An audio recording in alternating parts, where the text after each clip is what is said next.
Hi hello ಎಲ್ಲರಿಗೂ ನಮಸ್ಕಾರ. ಇವತ್ತಿನ ವಿಡಿಯೋನಲ್ಲಿ ನಾವು ಬ್ರೆಡ್ ಟೋಸ್ಟ್ಗೆ ಸ್ಟಫಿಂಗ್ ಹೇಗೆ ಪ್ರಿಪೇರ್ ಮಾಡೋದು ಅಂತ ನೋಡೋಣ. ಸಿಂಪಲ್ ಆಗಿ ಈಸಿಯಾಗಿ ಒಂದು ಕಡಾಯಿ ಇಟ್ಟು ಒಂದು 4 ಟೇಬಲ್ ಸ್ಪೂನ್ ಎಣ್ಣೆ ಹಾಕ್ಕೊಳ್ಳಿ. ಅದಕ್ಕೆ ಒಂಚೂರು ಸಾಸಿವೆ, ತುಂಬಾ ಟೇಸ್ಟ್ ಆಗಿರುತ್ತೆ. ಸಿಂಪಲ್ ಆಗಿ ಕಡಲೆಬೇಳೆ, ಉದ್ದಿನಬೇಳೆ, ಕರಿಬೇವಿನ ಸೊಪ್ಪು ತುಂಬ ಚೆನ್ನಾಗಿರುತ್ತೆ. ಒಮ್ಮೆ ನೀವು ಈ ರೀತಿ ಟ್ರೈ ಮಾಡಿ ನೋಡಿ.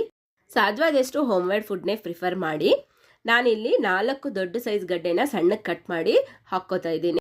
ಇದ್ರೆ ಕ್ಯಾಪ್ಸಿಕಮ್ ಕೂಡ ಹಾಕ್ಕೊಳ್ಳಿ, ತುಂಬ ಚೆನ್ನಾಗಿರುತ್ತೆ. ಈರುಳ್ಳಿ ಬೇಗ ಫ್ರೈ ಆಗೋದಕ್ಕೋಸ್ಕರ ಒಂಚೂರು ಉಪ್ಪು ಹಾಕ್ಕೊಳ್ಳಿ, ಬೇಗ ಫ್ರೈ ಆಗುತ್ತೆ.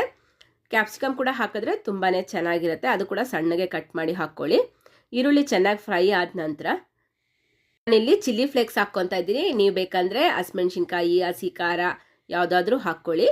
ಇದಕ್ಕೆ ಟೊಮೆಟೊ 1-2 ಸಣ್ಣಗೆ ಹೆಚ್ಚಿರೋದು ದೊಡ್ಡ ಸೈಜ್ ಟೊಮೆಟೊನ ತೊಗೊಂಡಿದ್ದೀನಿ. ಅದನ್ನು ಕೂಡ ಹಾಕ್ಕೊಂಡು ಚೆನ್ನಾಗಿ ಫ್ರೈ ಮಾಡಬೇಕು. ಮೆತ್ತಗಾಗೋವರೆಗೂ ಚೆನ್ನಾಗಿ ಫ್ರೈ ಮಾಡ್ಕೊಳ್ಳಿ. 1 ಟೇಬಲ್ ಸ್ಪೂನಷ್ಟು ಅರಿಶಿನ ಎಲ್ಲ ಹಾಕಿ ಚೆನ್ನಾಗಿ ಮಿಕ್ಸ್ ಮಾಡಿ. ಈವ್ನಿಂಗ್ ಸ್ನ್ಯಾಕ್ಗಂತೂ ತುಂಬಾ ಚೆನ್ನಾಗಿರುತ್ತೆ. ಈಗ ರುಚಿಗೆ ತಕ್ಕಷ್ಟು ಉಪ್ಪು ಹಾಕ್ಕೊಂಡು ಎಲ್ಲ ಮೆತ್ತಗೆ ಫ್ರೈ ಮಾಡ್ಕೊಂಬಿಡೋಣ. ನಾನು ಈ ರೆಸಿಪಿ ಬಂದು ಇವತ್ತು ಅನ್ಎಕ್ಸ್ಪೆಕ್ಟೆಡ್ ಆಗಿ ಮಾಡ್ತಾ ಇದ್ದೀನಿ, ಅಂದ್ಕೊಳ್ಳೇ ಇಲ್ಲ. ಸಡನ್ನಾಗಿ ವಾತಾವರಣ ನೋಡಿ ಮಾಡ್ಕೊಂಡು ತಿನ್ನೋಣ ಅನ್ನಿಸ್ತು, ಅದಕ್ಕೆ ಸಡನ್ನಾಗಿ ತೋರಿಸ್ತಾ ಇದ್ದೀನಿ. ಈಗ ಇದಕ್ಕೆ ನಾವು ಒಂಚೂರು ಕೊತ್ತಂಬರಿ ಸೊಪ್ಪು ಹಾಕ್ಕೊಂಡು ಎಲ್ಲ ಚೆನ್ನಾಗಿ ಮಿಕ್ಸ್ ಮಾಡೋಣ. ಅಷ್ಟೇ, ನಮ್ಮ ಸ್ಟಫಿಂಗು ರೆಡಿ ಆಗಿದೆ. ಅಷ್ಟೇ, ಸಿಂಪಲ್ ಆ್ಯಂಡ್ ಈಸಿ ಪ್ರೋಸೆಸ್ಸು.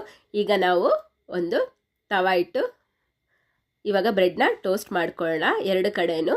ಈ ರೀತಿ ನಾವು ಮನೆಯಲ್ಲೇ ಮಾಡೋದ್ರಿಂದ ಆರೋಗ್ಯನೂ ಚೆನ್ನಾಗಿರುತ್ತೆ, ಹಾಗೆ ಎಲ್ಲರೂ ತೃಪ್ತಿಯಾಗಿ ಕುತ್ಕೊಂಡು ತಿಂದಂಗೂ ಇರುತ್ತೆ. ತೋರಿಸ್ದಂಗೆ 2 ಕಡೆಯೂ ಬ್ರೆಡ್ ಸ್ಲೈಸಸ್ಸನ್ನು ಚೆನ್ನಾಗಿ ರೋಸ್ಟ್ ಮಾಡಿಕೊಂಡು ನೋಡಿ, ಈ ರೀತಿ ಸೆಂಟ್ರಲ್ಲಿ ಸ್ಟಫಿಂಗ್ ಇಟ್ಬಿಟ್ಟು ಇನ್ನೊಂದು ಬ್ರೆಡ್ ಸ್ಲೈಸ್ ಇದೆಯಲ್ಲ ಅದನ್ನು ಇಟ್ಕೊಟ್ರೆ ಅಷ್ಟೇ, ಸಿಂಪಲ್ ಆ್ಯಂಡ್ ಈಸಿಯಾಗಿ ನಮ್ಮ ಬ್ರೆಡ್ ಟೋಸ್ಟು ರೆಡಿ ಆಗಿದೆ. ಇಂಗ್ರೀಡಿಯೆಂಟ್ಸ್ ಏನನ್ನೋದು ನಾನು ಡಿಸ್ಕ್ರಿಪ್ಷನ್ ಕೊಟ್ಟಿರ್ತೀನಿ, ಚೆಕ್ ಮಾಡಿ. ನಮ್ಮ ವಿಡಿಯೋ ನಿಮ್ಗೆ ಇಷ್ಟ ಆದರೆ ಲೈಕ್ ಮಾಡಿ, ಶೇರ್ ಮಾಡಿ, ಕಮೆಂಟ್ ಮಾಡಿ, ಹಾಗೆ ಸಬ್ಸ್ಕ್ರೈಬ್ ಮಾಡಿ. ಯಾರೆಲ್ಲ ಫಸ್ಟ್ ಟೈಮ್ ನೋಡ್ತಾ ಇದ್ರೋ ಸಬ್ಸ್ಕ್ರೈಬ್ ಮಾಡಿ friends. Thank you for watching.